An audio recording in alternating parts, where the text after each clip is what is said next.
আজকে আর 5টা হইলে আমার টার্গেটটা পূরণ হইতো। দেখি ওই ভাইয়ের কাছে যাই। এক্সকিউজ মি ভাই, আপনার সাথে কি 2 মিনিট কথা বলা যাবে? জি ভাই, বলতে পারেন। ভাই আসলে আমি দুলাল সিগারেট কোম্পানি থেকে আসছিলাম। হ্যাঁ, আপনার ফোন নাম্বারটাকে একটু দেওয়া যাবে? নাম্বার কেন চাচ্ছেন? ভাই আসলে আমার একটা টার্গেট আছে, তো এই জন্যই টার্গেট পূরণ করে আমার কোম্পানিকে দিতে হবে। আমি তো স্মোকিং করি না।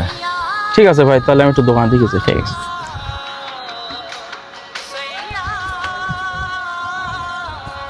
ভাই, আমি দুলাল সিগারেট কোম্পানি থেকে আসছিলাম। আপনাকে কয় প্যাকেট সিগারেট দেবো একটু যদি বলতেন।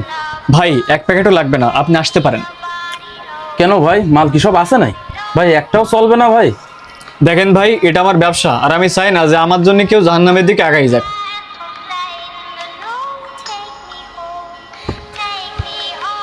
ভাই আমার একটা সিগারেট দেন তো। সিগারেট নেই ভাই, আসলে সিগারেট বিক্রি করি না এখানে। চার দোকানে সিগারেট নেই, এটা কেমন কথা ভাই? ভাই ইনি চার দোকান দিয়েছে কিন্তু সিগারেট বেচে না, তাহলে এ লোক সংসার চালাবে কি করে বলেন দিন দেখি।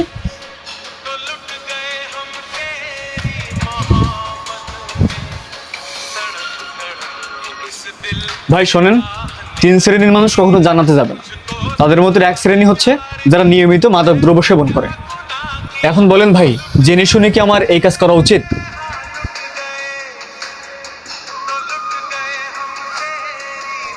আরে মিয়া, আপনি কোন জগতে আছেন? চার দোকানে সিগারেট বেচবেন কি? ভাই আমি কি বলেছি আপনি মনে হয় বুঝতে পারেননি। রিজিকের মালিক ভাই আল্লাহ। আপনি এখন আসতে পারেন, যান ভাই যান।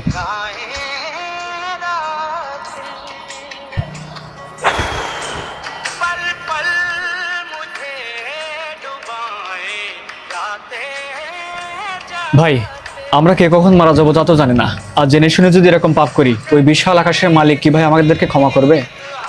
তাই তো, এভাবে তো কখনো ভেবে দেখিনি। আজকের পর থেকে ভাই আমি আর কখনো সিগারেট খাবো না। ভাই আপনি আমার চোখ খুলে দিছেন ভাই। আসলে ভাই আমাকে কেউ এর আগে এমনভাবে কখনোই বুঝায়নি। ভাই, আপনাকে অসংখ্য ধন্যবাদ আমার চোখ খুলে দেওয়ার জন্য। আপনার উপদেশের প্রতি আমি চিরকাল কৃতজ্ঞ থাকবো ভাই।